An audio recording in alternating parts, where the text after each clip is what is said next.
Okay, magandang gabi po sa bawat isa. Maraming salamat, Pastor Brian. Maraming salamat din po sa bawat isa sa pagkakataon na inyong pinagkaloob para tayo po ay mag-aral sa gabing ito. Actually, ibang level po itong ating aaralin, ano?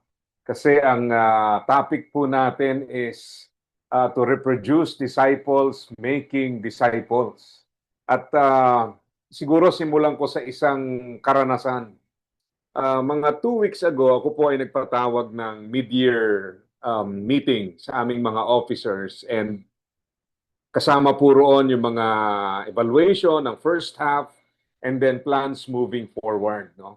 At habang nagmi-meeting po, kasi by next year, ako po ay magse-celebrate ng 30 years ko sa church. No? Although na-assign po ako sa iba't ibang capacity, nag-church planter po ako po ay sa missions, ngayon po sa admin. So iba-ibang capacity, no? Hindi naman lahat doon sa loob mismo ng isang church. Pero ang bottom line ay almost 30 years. At habang nagmi-meeting po, ang sabi ko sa sarili ko, ang dami ko nang hindi alam. Ang dami ko ng mga ang daming galaw ng iglesia na hindi ko na directly napupuntahan. Yan po ang larawan. No, when we make disciples who are making disciples.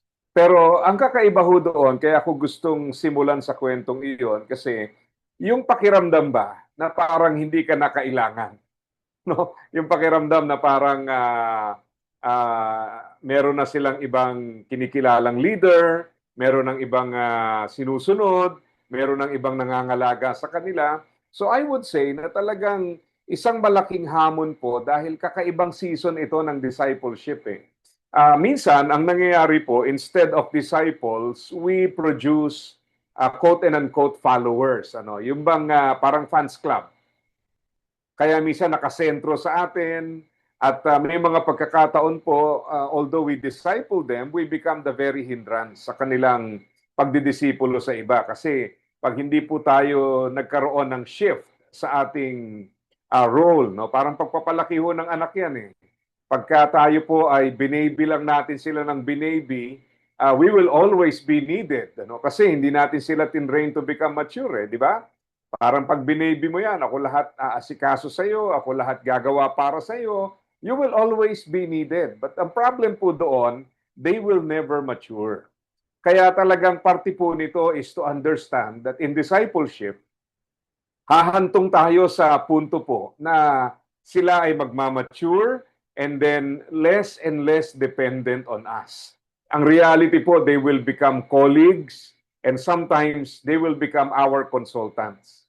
Yan po ang reality. So, ang labanan po sa ganung level is, are we willing to allow them to develop into the leader that God wants them to be? Or gusto po ba natin palaging sila ay miyembro ng fans club natin? Di ba? Nandun yan, yan ang mga labanan dyan, no? Kaya talagang mapapansin nyo po, hindi lang ito issue ng kaalaman, sometimes the preparation of the heart is very important kung handa tayo doon. Kaya nga, nilagay po natin na hindi lang tayo basta magkikreate ng mga growing disciples, but we also multiply healthy disciples. At yan po ang gusto nating bigyang diin ngayon. So balikan lang natin yung basic, ano po. Pag pinag-uusapan po natin ang discipleship, it's all about bringing people into a right relationship with God. So we develop them to full maturity. So mahalaga po yan. Pero ang malaki at mahalagang katanungan po, ano bang itsura ng maturity, di ba? Ano bang itsura ng maturity? Ang ibig sabihin po ng maturity, napapansin ko sa ating mga listeners, marahil po may mga anak na kayo na malalaki na, nagsasarili na at parang hindi na kayo masyadong kailangan. Ano ho, yung ba kumbaga sa season ng parenting yung empty nest, di ho ba? And ang question po is, are we willing na pag dumating sila sa ganung punto talagang to let them fly according to the Lord's leading? Yan po ang maturity eh. Kailangan maintindihan natin na similar to parenting, ang roles ng isang disciple or discipler, nagbabago po yan. Pag hindi po tayo nag-give way to support them, to back them up, and to let them fly, ika nga, darating po ang time na yung hadlang sa maturity, tayo rin po. So tandaan niyo po, we bring them to Christ and we want to develop them to full maturity. Ang discipleship, of course, no, basic po ito, alam natin to before we go to the details.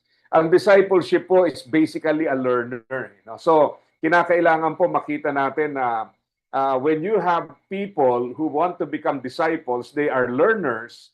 So, pag tayo po as disciplers, we stop learning, then we have nothing to feed them. So paminsan po ang nangyayari kaya nagkakaroon ng paglilimit sa potensyal ng ating mga disipulo and we cannot multiply anymore kasi naglimit din tayo sa learning natin.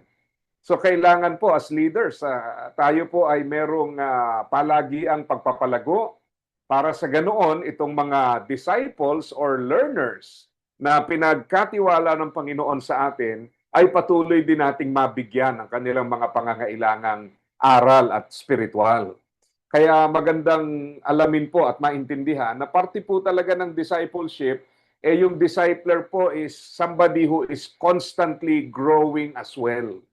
Paminsan, kaya mapapansin nyo, hindi nagmumultiply yung disciples kasi naabot na natin yung limit natin as a leader at ang nagiging problem po doon, pag tayo as disciplers or leaders, wala tayong growth, then dahil ito po ay mga learners na nakaasa sa atin, hindi na rin ho sila aangat dahil naglimit na tayo sa ating sarili. So magandang mga katanungan po para sa atin at this point, no? Meron ba tayong mga paraan para lalo pang matuto? Meron pa tayong paghahangad na matuto pa, mag-aral pa, so that we can continue to feed itong ating mga disipulo na ito. At isa pang mahalagang bagay din po, no, I believe na magandang tingnan pagdating sa discipleship, anong level ang nape-penetrate natin sa kanilang buhay? Kasi ang discipleship po sa aking pag-aaral ay nakita ko, hindi ito trabaho ng isang tao para sa isang tao. We're actually creating an ecosystem. Ibig sabihin po niyan, kasali tayong lahat. Kasi kung babalikan natin sa Mateo, di ba, yung Great Commission, hindi lang po sinabi doon to teach them, but to teach them to obey. So nangangahulugan po yon na yung tamang pundasyon kailangan maabot. So pag sinabi nating tamang pundasyon, kailangan po ma-penetrate natin yung puso, hindi lamang yung level ng behavior. Kasi may tinatawag po tayong behavioral compliance.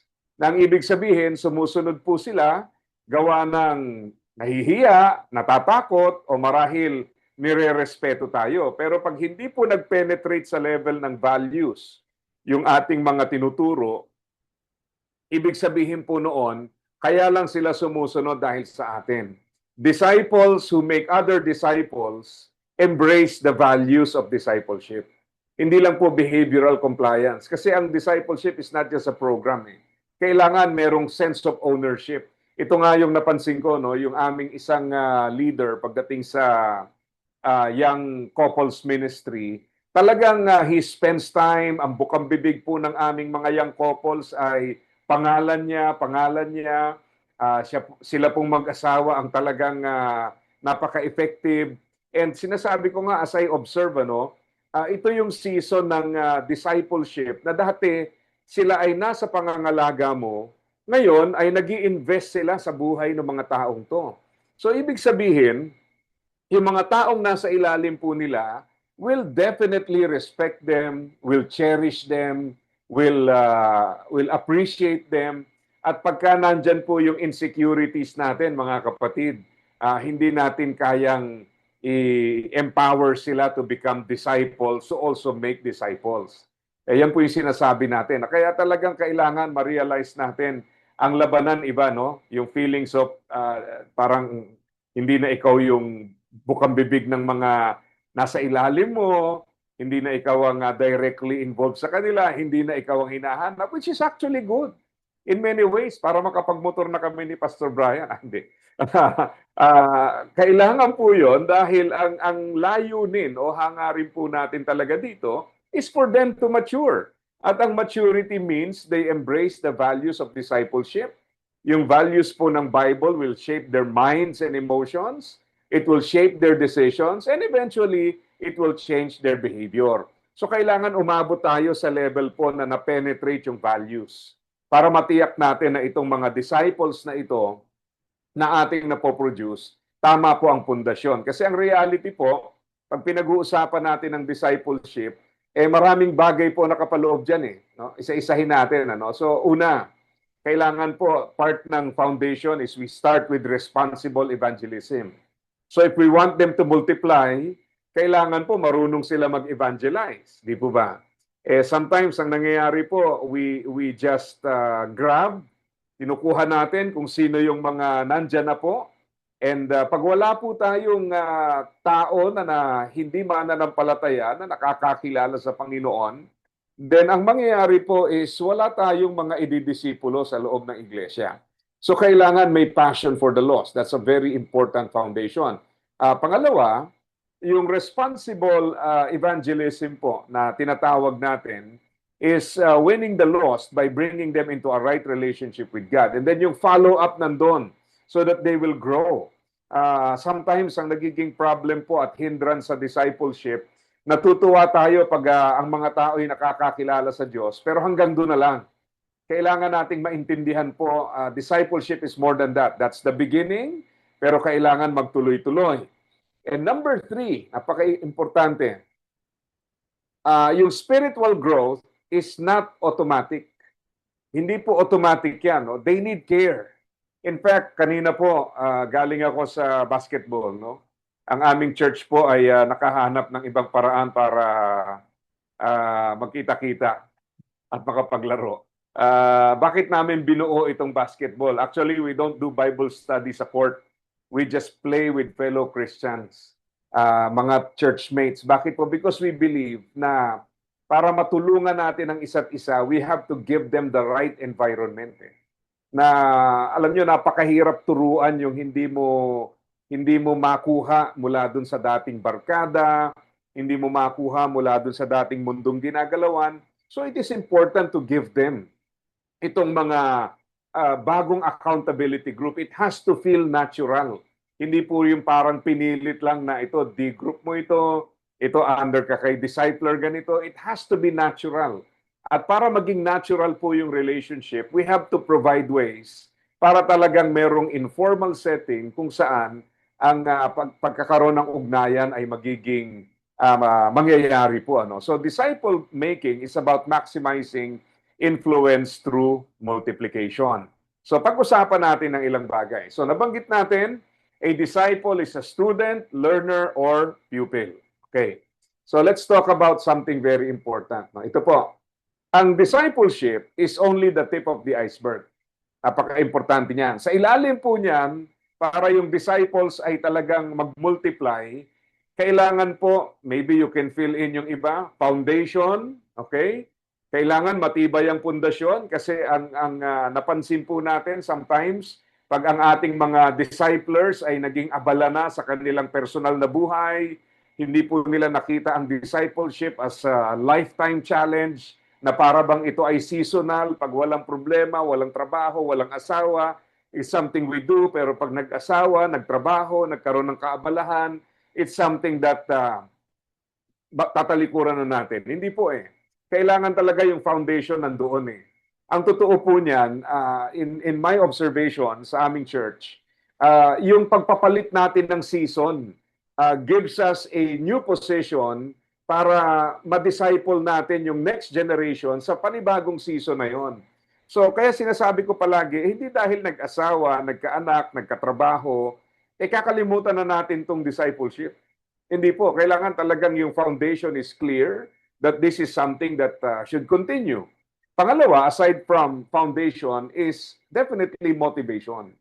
Para yung disciples po natin ay magdisipulo rin, kailangan solid yung ating motivation. Dahil pagka hindi klaro po ang motivation na yon, mapapansin nyo, time will come, magkakaroon ng limit. So let's evaluate natin.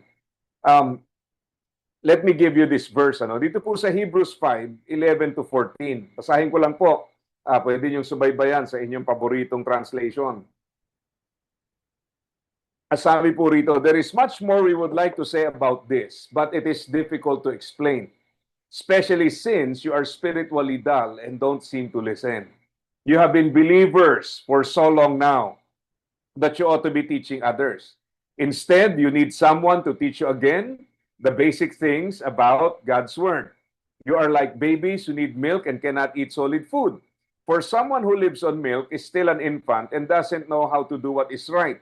Solid food is for those who are mature, who through training have the skills to recognize the difference between right and wrong. So pansinin nyo sa talata, ang malaking problema po rito, yung edad ng pagiging Kristiyano at saka yung maturity, hindi nagtagpo. Inaasahan natin na pagka matagal ng mananampalataya, malago na. No? Pero sabi nga po rito, hindi kayo lumalago at ang dahilan po doon, dahil wala silang interes sa mga bagay na espiritual.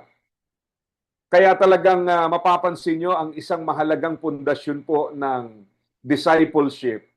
Bilang isang disipulo na magmumulay, kailangan maalam siya at meron siyang sariling kusa para aralin ang salita ng Diyos. Ako po'y natutuwa, no? Halimbawa sa aming church, may mga tinuruan po ako doon ng preaching through the years kasama ko sa discipleship. At yung iba po sa kanila nagtuloy-tuloy sa Bible school. Matatanda na po ito. Ngayon po, scholar na lang yung, ini-scholar ko na lang yung iba. At natatawa nga ako kasi sabi ko nga sa misis ko, tingnan mo, nagpalit na yung role. Ngayon ay hindi ka na masyadong nagtuturo sa kanila, pero sila mismo may hunger to have the training, formal training sa Bible school. So natutuwa po kami doon. And kailangan mag-shift yung ating role from someone who teaches them, maybe to someone who would support them. Yung iba sa kanila, we encourage to become specialist. Kasi sa church, nakikita po namin, kailangan namin ng mga may training sa counseling. Kailangan po namin ng may training sa iba pang mga larangan. So, we encourage them to have these trainings. We support them sa ganitong mga trainings. Kasi po, pag hindi natin ginawa ito, tayo mismo ang maglilimita sa kanila. Kaya mapapansin nyo, ang nakakalungkot dito, ang sinasabi dito ng author ng Hebrews, marami pa sanang pwedeng matutunan, kaya lang, pag wala na yung pagnanais na matuto, nandun na po ang limit. So, kinakailangan, uulitin ko po, napakahalaga, as a disciple maker, kailangan tayo po ay tuloy-tuloy na lumalago. At pag sinabi nating lumalago, meron tayong feeding na talagang makapagpapalalim sa atin, and we do it with consistency para yung ating mga tinuturuan hindi rin titigil sa kanilang paglago. At kailangan din po merong pagsusuri, merong pagsisiyasat. Napakaganda ho nang makikita natin dito sa picture, no? Talagang naghahatakan. Alam niyo, yan ang buhay ng disciples. Gusto natin ng disciple na sila po ay nagmumultiply din ng mga disciples nila. Kailangan dyan sa hatakan po ng tali na yan, magtagumpay sila.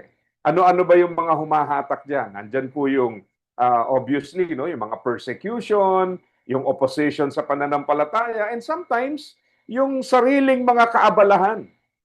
Marami silang pinagdadaanan. Minsan, nakakakita ka. Naalala ko tuloy, experience ko dati. Meron pong isang member sa church na sobrang active. Tapos one time, sabi niya, Pastor, pag-pray mo ko, gusto ko magkatrabaho.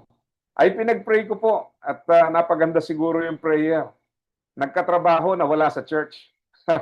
Pagkalipas mo na ilang panahon, bumalik.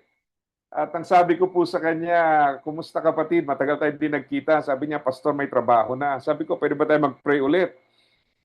Sabi ho niya, may trabaho na ako, Pastor. Ano ba ipagpe-pray? Biniru ko ho. Pagpe-pray kita, matanggal ka para makapanumbalik. Kasi totoo, di ba? Minsan po, pagdating sa mga discipleship, ang mundo naman nila kasi, hindi lang yung church Meron silang mundo sa labas Yan yung kanilang trabaho, pamilya, mga responsibilidad, na kinakailangan po maging maliwanag din. If we want them to multiply, then we have to train them na talagang maglaan ng panahon. Pero kung lagi silang talunan dun po sa labanan sa pagitan ng mga responsibilidad, hindi makapagbigay ng oras, natanggap sa trabaho, at dahil doon wala nang panahon, ibig sabihin po nito, pangtapal lang natin yung ating ministry pag wala tayong ibang ginagawa. I admire sa aming mga young adults na ngayon po ay mga young professionals. One time, no, kinausap ko yung ilan sa kanila. Sabi ko, ba't wala kayong trabaho? Ang sagot po sa akin ay, nag-a-apply kami, Pastor, pero hinihintay namin yung trabaho na hindi aapekto sa aming ministeryo. So doon matutuwa ka kasi alam mo, may longevity. Hahaba ang years of ministry, hindi maaantala ang kanilang paglilingkod. Bakit po? Dahil maliwanag sa kanila na ang priority natin ay ministry. And right now, I'm seeing them.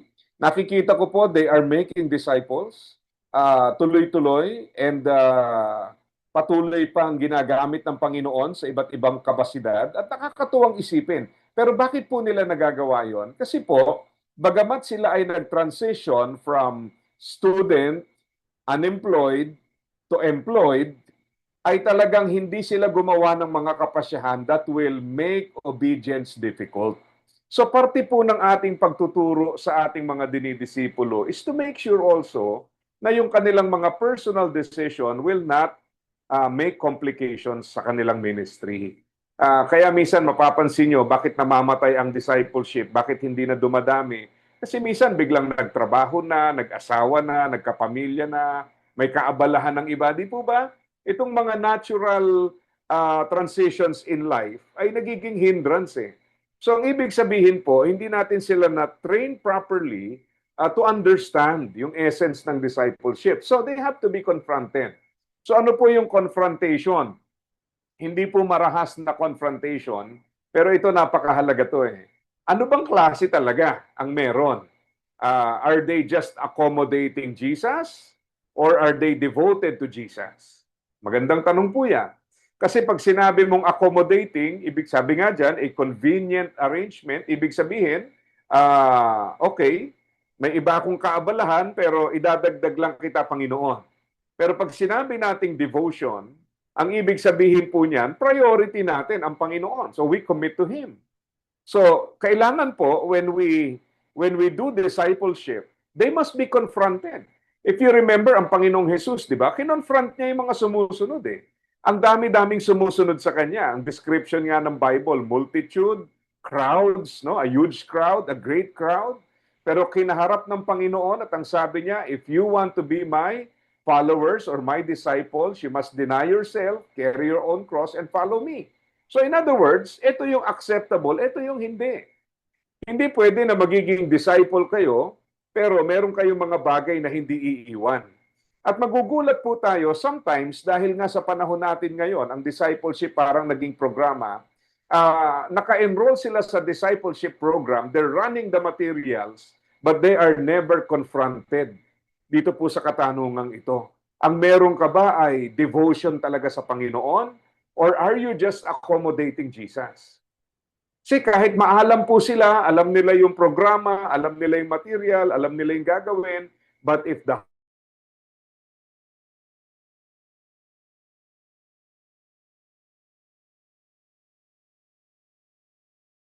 sila gagawa ng disipulo, bakit po? Kasi ang bottom line, mga kapatid, hindi settled sa kanilang puso eh. Ang importansya nito eh. Kaya si Jesus po, take note, nung kinaharap niya yung mga sumusunod, kanya-kanyang dahilan yun eh, kung bakit sumusunod eh. Pero mapapansin nyo yung very important confrontation. If you want to be my disciple, napakabigat na katanungan. And sometimes, dahil nga po, minsan, tendency rin natin ito, maging statistics-based, parang nakakalimutan na natin yung quality ng mga tinetrain po natin. Kasi magandang tingnan yung marami, magandang tingnan yung sagana sa bilang. Pero again, si Jesus Christ, if you remember, talagang nag-focus din po siya sa quality. And He never stopped confronting these people. Anong meron kayo? Anong klaseng pagsunod? Yan. So tayo rin po, kailangan dadalhin din natin yung ating mga dinidisipulo sa ganitong mga confrontation. Ulitin ko po, hindi naman kailangan violent confrontation ito na parang ipapako nyo na sa krus yung disipulo nyo. Ang ibig lang sabihin po nito, yung heart check ba? matiyak natin na maliwanag sa kanila na, okay, I'm really a follower of Jesus at hindi lang yung tipong wala lang ako magawa o may iba akong priority, total may konting oras, I will just accommodate Jesus. Hindi po. They should be completely devoted to Jesus because if we have those kinds of disciplers, then I'm sure they will reproduce quality disciples as well. Sabi nga we produce our kind. Kung ano tayo, ganun din sila eh. So kung hindi po naging malinaw sa puso natin kung anong klaseng relationship, then that will create a problem. Kaya yung tanong na who sits on the throne of your heart, napakagandang tanong yan, ano? Lagi yan palagi, no? Kasi ako po naniniwala na kaya yung picture sa ibaba, ano, hindi ho yan 4 pics, 1 word, no? Yung picture po sa ibaba, laging may crossroad eh, di ba? Crossroad ng mag-aasawa, crossroad ng love life, crossroad ng magtatrabaho, crossroad ng magkakaanak, crossroad ng kalusugan, crossroad ng karamdaman. Ang dami niyan eh. At sa bawat pagpapalit ng season, talagang dapat nandun yung tanong, sino ba talagang priority natin? Sinong nasa trono ng ating buhay? Because the seasons or the transitions, ilalantad po niyan kung ano yung laman ng puso natin. At pag hindi po natin nag-guide yung ating mga disciples, when they transition, we also lose them. Ewan ko kung meron kayong experience na dinisciple nyo tapos nawala din sa pagiging isang disipulo or hindi nagpatuloy. Di ba nangyayari ho yan? At minsan ang dahilan, pastor nag-asawa, pastor nagkatrabaho, pastor ganito, ganyan. Ang daming dahilan no? Kaya part po ng ating role as disciplers is to help them. When they transition from one season to another, kailangan nandun ang guidance natin to make sure that, okay, ikaw ay nagkaanak, discipler ka na may anak. Continue on with discipleship. Meron kang asawa ngayon, okay, continue on with discipleship. So it should never stop. Dahil ang totoo po niyan, yung trono na yan hindi dahil minsang nakaupo dyan ang Panginoon, permanente yan. Sabi nga po yung mga changes doon sa ating buhay, yung mga shifts, mga transitions, no? May epekto po yan. Anumang bagay na pinagdadaanan, nararanasan, anumang bagay na ating na-experience po, no? Ayan pong lahat yan ay merong epekto sa buhay natin as disciplers at sa buhay ng dinidisipulo natin. They also go through seasons. Just the other day, meron po akong kausap na couple, nagka-problema po galing ng abroad yung lalaki, umuwi na for good to solve a problem sa kanilang pamilya. At sinasabi nga, gusto po naming maglingkod sa Panginoon. Pero ang malaking katanungan ko po doon paano kung merong demands ang buhay at yung demands ng buhay ay kailangan yung tugunan. Kayo ba ay nagsasabi lang yan dahil ngayon wala kayong ginagawa? O yan ba talaga ay laman ng inyong puso na kahit magkaroon na kayo ng trabaho, negosyo, you will continue with this kasi maliwanag sa inyo that discipleship is the way to go. O, tingnan po natin, isa pang paraan para magkaroon tayo ng heart check. Ano po? Ito, basic to heart check. Tingnan nyo maraming klase pala ng obedience, ano? Merong conditional obedience. Tayo, para tayong doktor sa ating mga disciples, kailangan na-check din natin ang puso nila. Tingnan nyo, lahat po yan mukhang obedience. Pero ang totoo, isa lang dyan yung acceptable, yung panghuli, yung kulay pula. Conditional obedience. Sumusunod yan, pero may mga kondisyon. No? Pag binigay mo sa akin to, pag pinagaling mo ko, o dahil may kailangan ako. Delayed obedience. Okay yan, pastor. Okay yan, discipler. Basta saka na po. Temporary obedience. Susunod kasi merong pansamantalang pangangailangan. Tapos minsan pag nasagot na yon, nawawala na rin. Selective obedience. May pagsunod pero sa ibang aspeto ng buhay may pagsaway. Kaya ang kailangan po talaga, kung papansinin niyo po, lahat yan may anyo ng obedience. But there is only one that is acceptable. At yun po yung wholehearted obedience. So, yung sinasabi natin na we want to make disciples who will also make other disciples, hindi po issue ng ng method, mahalaga yung method, ano po? Importante yan. Kailangan natin mga methodologies, materials. Pero if we multiply disciples with the wrong kind of heart, mali ang puso, hindi po magmumultiply yan later on. Bakit? Kasi pag hindi tama ang puso, talagang mapapansin niyo po ang nakakatakot, baka nga mag-multiply, pero maling klase ang i-multiply. Kaya kinakailangan palagi, we produce the right kind of people. Palagi yung confrontation is very important. Dahil pag ang isang tao settled sa kanyang puso na tama ang aking puso sa harapan ng Diyos, that is one of the strongest foundation sa buhay po ng isang mananampalataya at disipulo. You can be assured na kahit saan mo ilagay yan, gagawa ng disipulo yan. No? Bakit? Kasi talagang naka-embed sa puso niya. Hindi ako sumusunod kasi may nagbabantay na pastor, nahihiya kay pastor, nahihiya sa mga kapatiran, kundi ginagawa ko ito because I believe this is my calling. So yung learning, also in the different seasons of life, we have to help them process. No? Meron po akong kausap din tungkol dyan kasi sinasabi nga niya, pastor, napakahirap pala, no? Kasi pagka may season ng health, medyo madaling sumunod, may season ng financial abundance, madaling sumunod pero ibang challenge. Pero sabi niya, pag nangailangan na, pagka namumroblema na, ang question po is, will they continue learning? No? Tandaan niyo po yan. Parte ng ating tinuturo, we want them to make disciples. We want to multiply yung mga disciples natin. Then we should not stop learning. Yan po ang totoo. Kasi ang disciple is a learner. So once there is nothing new to learn, nandun na po yung limit natin. And sometimes the reason why they don't continue to grow, kasi po wala na tayong maibigay. So let us learn in the different seasons of life. And then of course, yung lordship. Meaning po sa lahat ng aspeto ng kanilang buhay, kinakailangan matutunang magpasakop sa Panginoon. Alam nyo, itong usapin ng lordship, napakahalaga, no? Naalala ko po kasi pag nagpapalit tayo ng season, yung lordship ng Panginoon, parang ano yan nauuga. Halimbawa, single, nag-asawa. No? Pagka hindi klaro yung values ng mag-asawa, pansinin niyo po, yung lordship ng Panginoon nawawala, nagiging lord yung asawa. Di ba? Parang hindi ngayon makasunod kasi hindi align sa asawa.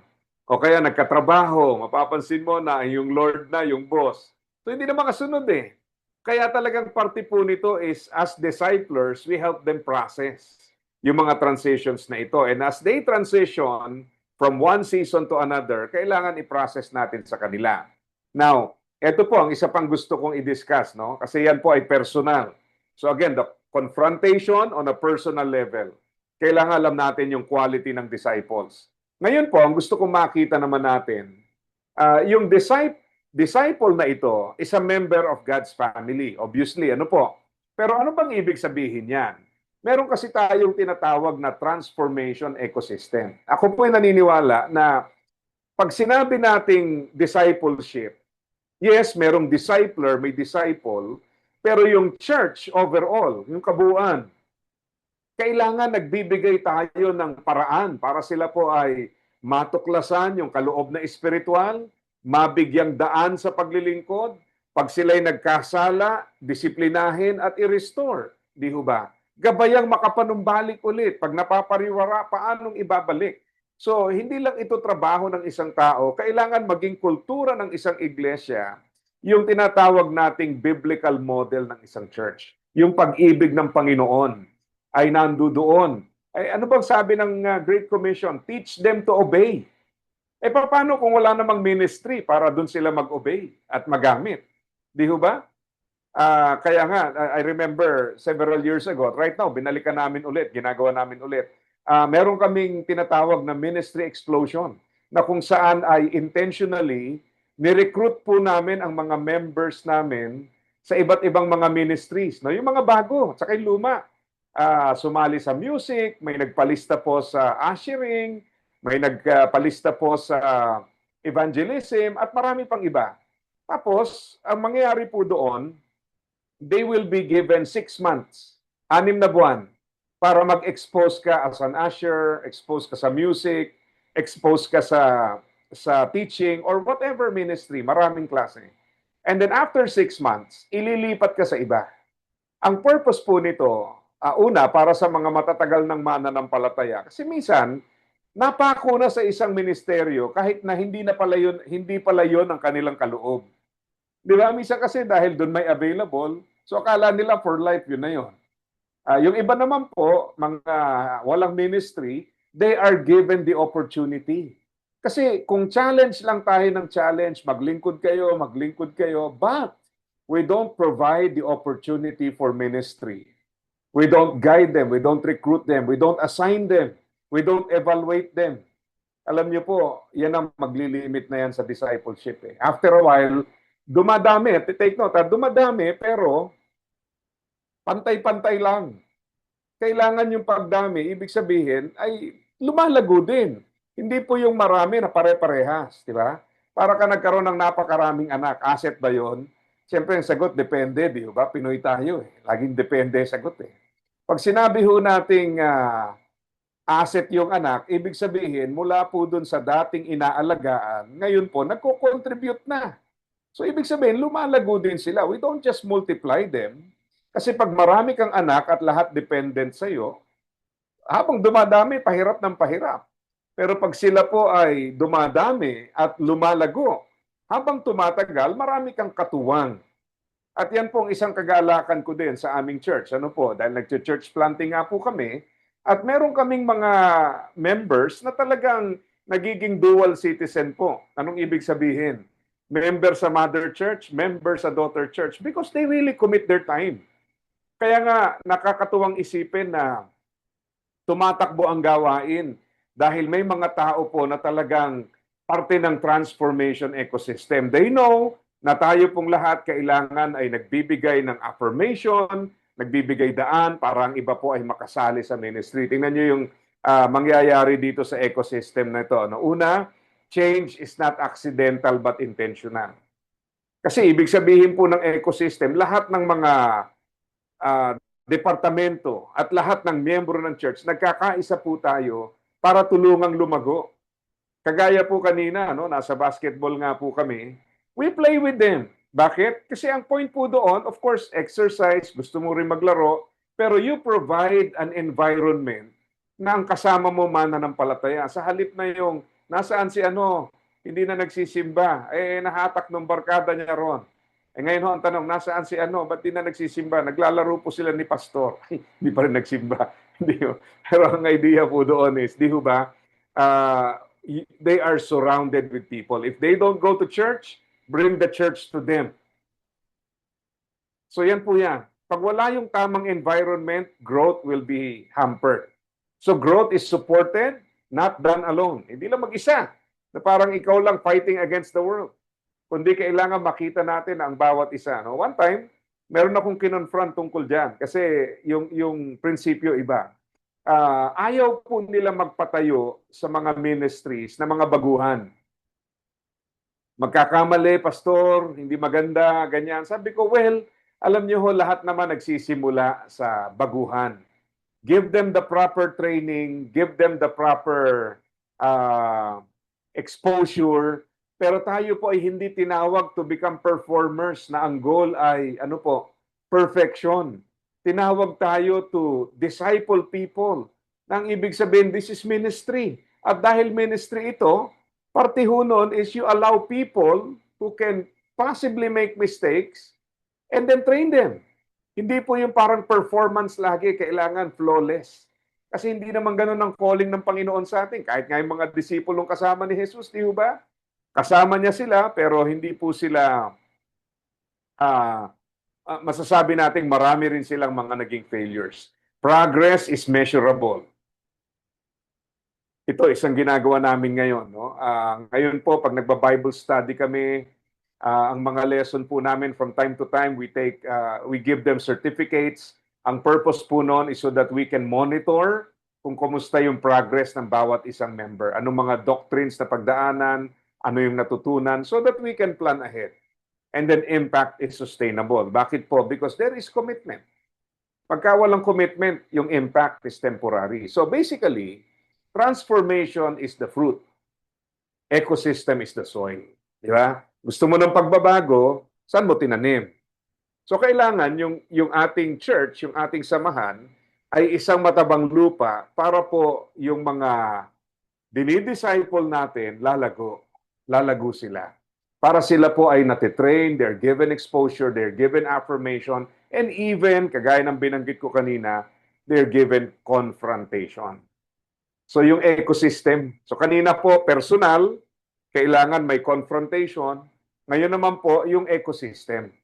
Tanungin natin ang ating sarili, ang church ba natin ay nagbibigay daan para yung pong mga baguhan ay mabigyang puwang sa kanilang paglilingkod? Natutulungan ba natin silang mahanap ang kanilang spiritual gifts at maglingkod sang-ayon sa kanilang kaloob? Kung sila po ay nagkakasala, do we discipline them and bring them to restoration? Pag sila po ay nagkakaroon ng ika nga ay nabababad sa isang ministeryo, do we help them by evaluating them and guiding them accordingly? Di ba? So, from personal to communal. Personal level, confrontation. Communal, check po natin. May mga kultura ba tayong nagbibigay daan sa kanila? O puro basher po ba? Na pag may bagong pinatayo, habang buhay niyang pagsisisihan, pag di niya nagawa ng tama. Di ba? Mga simpleng bagay yan. But it's actually the culture of the church. Sa likod ng mga kulturang yan ay mga teolohiya at paniniwala na kailangang iayon sa Panginoon. Kaya mapapansin nyo, kahit si Jesus, no? Pag binasa mo yung gospel, yung mga disipulo, puro palpak Mga natutulog sa prayer meeting, di ba? Nananalangin si Jesus, tulog. Uutusan, walang pananampalataya. Kaya minsan sa church, pag nakakita ako natutulog, naisip ko, baka maging disipulo rin balang araw, no? Baka maging makapangyarihan gamitin, Pero totoo yun, no? Talagang palpak dun, Pero pag binasa mo yung Book of Acts, ay ibang-iba na ho. Sobrang iba na. Bakit? Because Jesus gave them the opportunity. Sa kabila ng kanilang mga failures, they were restored and they were given the chance to serve again. So yan po yan. Kaya talagang yung ecosystem is very important.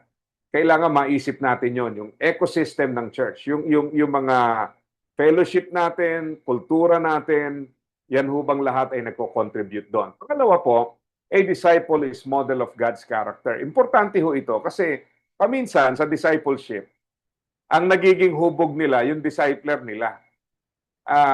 Kaya minsan ayokong gamitin yung word na parang discipleship group. Hindi naman mali po yun, okay lang po yun. Kaya lang minsan po, para bang ang loyalty yung kanilang discipler. Sa halip na maging Christ-like, naging kamukha yung discipler. Ano ho? Nasa inyo na ho yun kung mapalad ba o hindi. Pero ang idea po nito is we want God's character to be seen in them. Alam niyo kung bakit? Because time will come, they can also rebuke us if needed. Kailangan yun Kailangan dumating tayo sa point na we are also accountable to them. And by teaching accountability, ang ibig sabihin po niyan, we allow them, kung kinakailangan, because they model God's character, to correct us kung tayo naman nagkakamali. Siguro po, hindi na kayo bago sa mga international religious leaders na nabalitaan po nating nahulog sa pagkakasala, nagkamali, may ginagawang hindi tama, pero walang pumupuna until later on bumagsak. Alam niyo kung bakit nangyayari? Kasi po, napapansin ng marami but nobody is able to rebuke. Kasi ano nangyari po doon? Tinaas palagi yung sarili. Parang superstar Pero yung dinidisciple natin, hindi naging model ng God's character. So they protect your image rather than imitate the image of God. So, let's welcome. Parang sa pagpapalaki ng anak, One time, share ko lang. One time po, hindi naging maganda yung tono ng boses ko sa asawa ko. Nandun po yung aming daughter. Maliit pa siya noon. Nag-apologize po ako sa asawa ko. And then sabi ko sa daughter ko, anak, the next time na gawin ni Daddy, you call my attention. Tell me I'm wrong. I'm giving you that authority. So bakit po? Kasi gusto ko ipakita sa kanya yung aking pagkukulang hindi dapat gayahin and if you are in the position na ikaw ay lumalago, you have to be able to also correct me. And I'm allowing you to correct me because I want you to be a model of God's character. Okay? Pangatlo po, a disciple is a minister of God's grace. Isa hong nagsusustain sa ating discipleship is the word grace. Di ba? Biyaya. Pag nagkamali, pag nagkasala, there's restoration because of God's grace. Si Pablo, yan ang motivation niya eh. Ang sabi niya sa 1 Corinthians 15 verse 9 and 10, sabi niya, I do not deserve to be called an apostle. Hindi ako karapat-dapat maging apostol dahil inusig ko ang iglesia. Pero sabi niya sa verse 10, 1 Corinthians 15:10, I am what I am by the grace of God. But His grace to me is not without effect. I have learned to work harder than all of them. Yet not I, but the grace of God that is within me. So talagang kailangan may solid understanding of grace. Biyaya. Because they will fail. They will fall. And they need restoration. We will fail. We will fall. We need restoration. They will treat people. Yung mga dinidisciple po nila, galing din yan sa mga magugulong buhay. And they need restoration. Kaya kailangan po maliwanag sa atin yung grace na yon brings restoration. Otherwise, pag tayo po ay nawalan ng concept ng biyaya, lahat po i-reject natin and later on, everyone will be disqualified. And then, lastly, a disciple is a messenger of God's love. Kailangan maging reflection eh. Ang pinakamahalagang prayer siguro natin is, Lord, more of you, less of me. More of you, less of me. That's a very important prayer.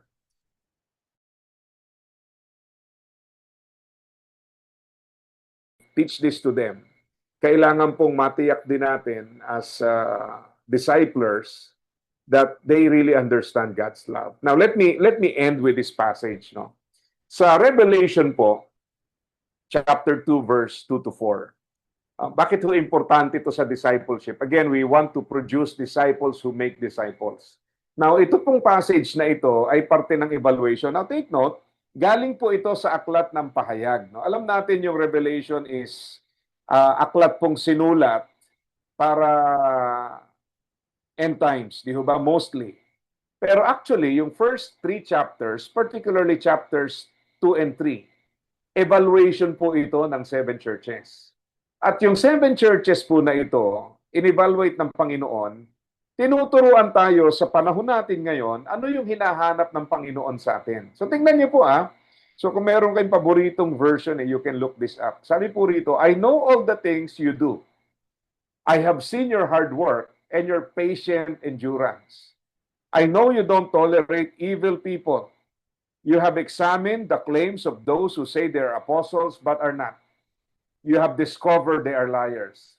You have patiently suffered for me without quitting. Tingnan niyo po yan Nung una ko pong napag-aralan ng husto ito, sabi ko, kakaiba ito, no?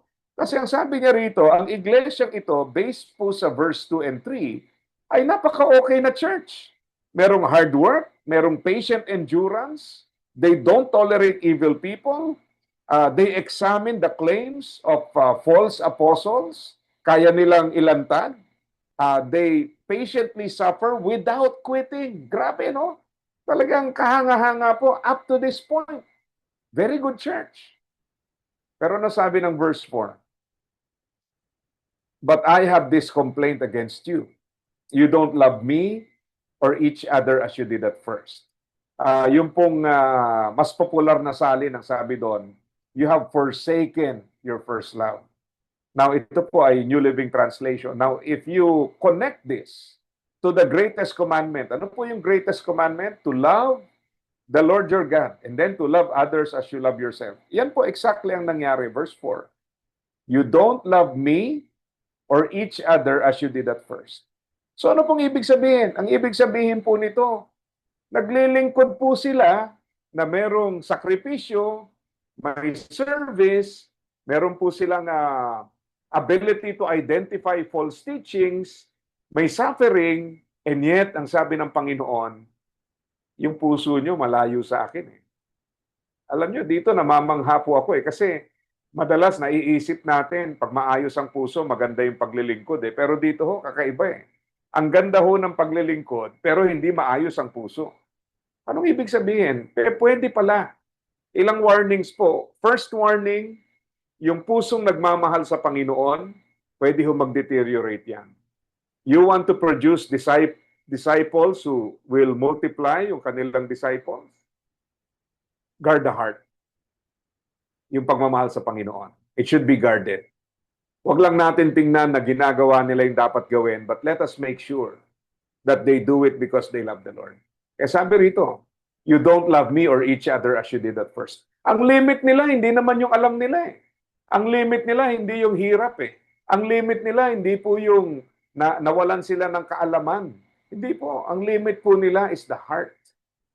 Pag ang pag-ibig ay hindi na ganoong kaigting sa Panginoon, lahat po ng husay, galing, talento, talino, kakayahan, sakripisyo, pwede hong malagyan ng limitasyon. Kaya talagang pinangangalagaan dito yung puso. Pangalawa, so una po yung puso ay pwedeng magbago. So yan po ay pag-ibig. Di ba? Kayo rin naman. Yung mga may asawa ho rito, di ho ba?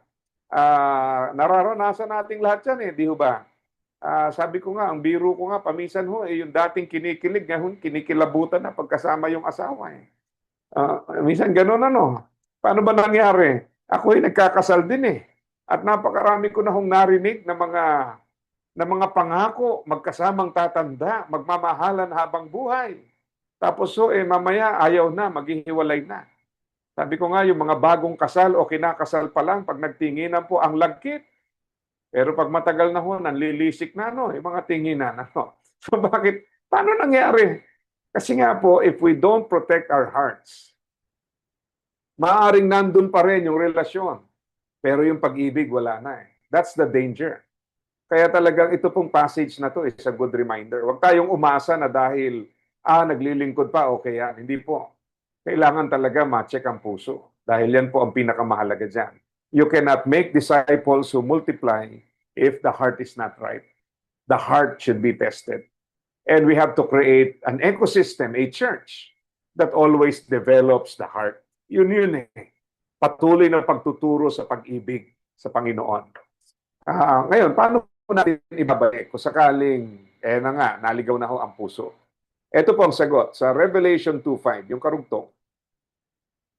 Sabi niya, consider how far you have fallen. Repent and do the things you did at first. So consider how far you have fallen. Repent and do the things you did at first. So, ito po ang process ng restoration. Para madaling tandaan, 3 letter R po yan. Una is remember. Sa ibang translation ang ginamit, remember. Remember the heights from which you have fallen. Ibig sabihin po nun, i-compare mo yung noon at ngayon. Can you honestly say na yung pag-ibig mo ay lumalago, mas malago ngayon kaysa noon? So remember, to compare. Pangalawa, kung natagpuan natin ang sarili natin na nalihis, the solution is repent. Pagsisisi, pagtalikod. Kaya nga sa Old Testament, sa Book of Psalms, di ba ang sabi po ron, search me, O God, know my heart, point out anything in me that offends you. Turo niyo po sa akin, baka may nakaka-offend na sa inyo sa buhay ko, pero hindi ko pa pinapansin. Point out anything in me that offends you. Grabe yon. Kasi minsan po, hindi natin namamalayan, may mga bagay na umaagaw sa puso natin. And your disciples also have that tendency. So repent. And then repeat. Do the works you did at first. Ulitin mong muli. Ibalik mo yung dati. Sapagkat yan po ang paraan para mapanumbalik ang kasiglahan sa kaugnayan sa Panginoon. So we want to make disciples who multiply, hindi lang sila dumadami, kundi lumalago. Di ba? Hindi lang dumadami ang bilang, kundi binibigyan natin ng pagkakataong umangat. And sometimes sa part natin as disciplers, parang pagpapalaki din po ng anak, we change our approach, we change the way we support them. Sometimes, we give them space para lumago sila. Sometimes, we give them affirmation. Sometimes, we guide them. Sometimes, we discipline them. And sometimes, we also need to restore them. Mahal sila ng Panginoon. Bawat isa mahalaga. At dapat po, ganun din sa atin. We are entrusted with people's lives. Huwag lang tayo maghanap ng bilang o numero pamparami, kundi tiyakin po natin na ang puso ng bawat isa sa kanila ay tunay na nagmamahal sa Panginoon at nananatiling tapat. So yan po. So I hope na ito pong ating munting pag-aaral na ito ay nagbigay daan para maintindihan pa natin ng mas malawak kung paano po tayo gagawa ng mga disipulo who will also make disciples and multiply. Salamat po.